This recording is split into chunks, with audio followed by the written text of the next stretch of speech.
I think that all of us have low self and high self. And when we're in low self, we're just seeing the world through lens of ego. When we're in high self, we're seeing the world through all of our intelligence. In self-reflection is how we flip that switch. If you imagine you have a light switch, toggle down ego, toggled up higher consciousness. But here's the fundamental thing I want people to walk away with from this conference, is people are not fundamentally broken. When we're in high self, we are unlimited potential.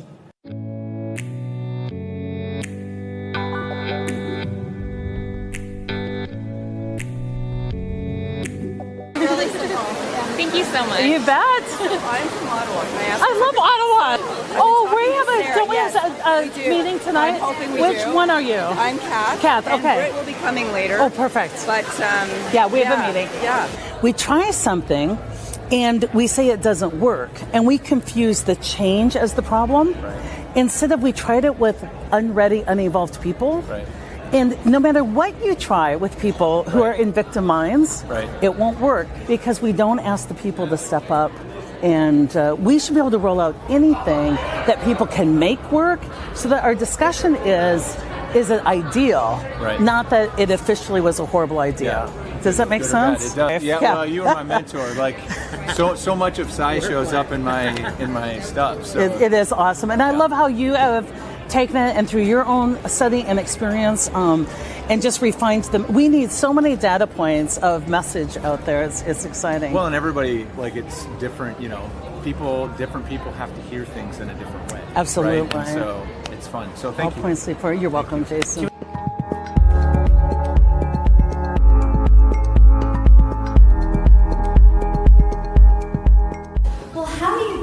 Place where you are mindful, or at least self-reflective, where you pause, you think before you act.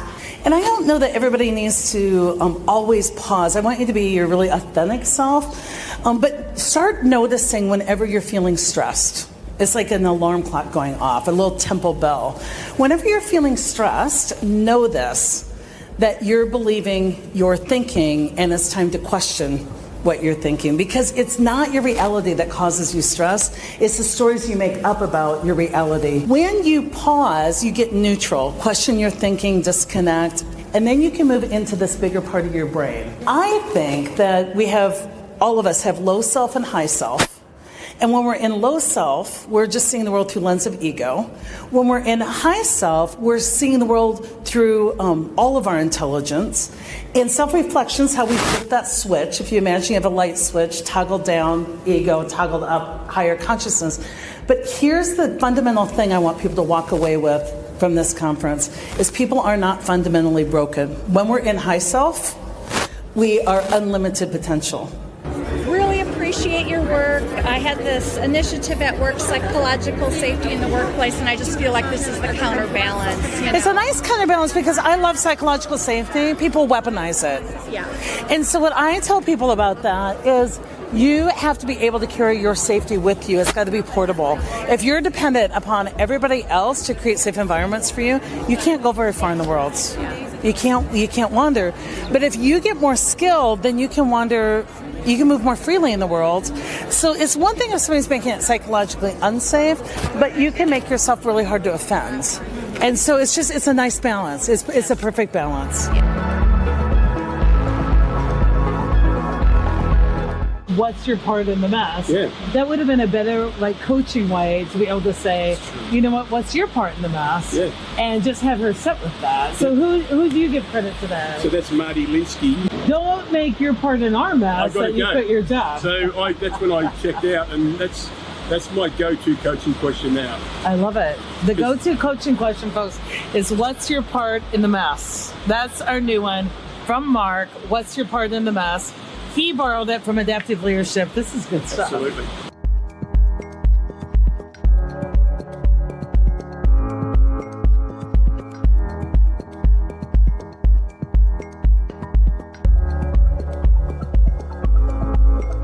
Todd, how have you been? Good. It's good to see you. So I'm totally like a stalker living vicariously. I feel like I have a penthouse in Chicago.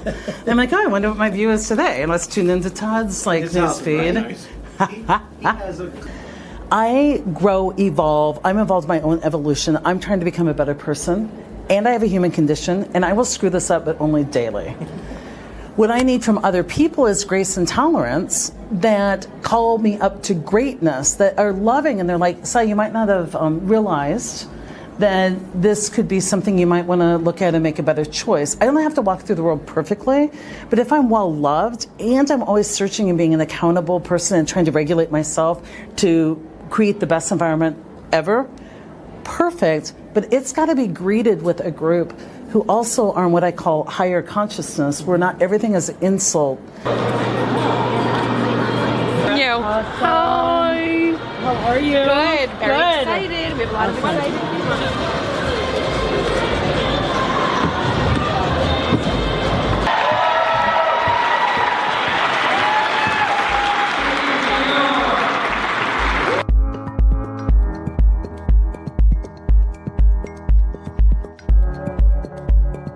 What an incredible 3 days at the Workhuman conference for 2019. Just looking back and feeling so loved. It's like it's homecoming week all over again. I am so full in my heart of stories from each one of you. You've told me how we met, how you use the work that my team puts out to change the lives in your companies and your lives at home. And I got to tell you, I'm so touched. I'm so honored that I'm doing work that's helping people.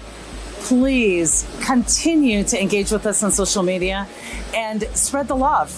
Share my work with all the people that you want to know suffering is optional. Thank you.